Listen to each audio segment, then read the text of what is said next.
হযরত সাদ ইবনে মুআজ রাদিয়াল্লাহু তাআলা আনহু একদিন নবীজিকে বলছে, ইয়া রাসূলুল্লাহ, আমি যদি কোনোদিন আমার স্ত্রীকে দেখি পর পুরুষের সাথে 1 মিনিটের জন্য কথা বলছে, আমি আমার তরবারি খাপ থেকে বের করে এক কোপে গর্দান ফেলে দেব।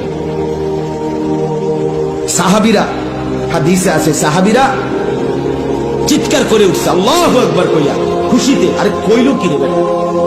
নবীজি তখন, হাদিস আছে, নবীজি সাল্লাল্লাহু আলাইহি সাল্লাম বললেন, আতাজাবুনা মিন গায়রাতি সাদ, আরে তোমরা আমার সাদের গায়রত, আত্মমর্যাদা দেখে অবাক হলা? অবাক হলা?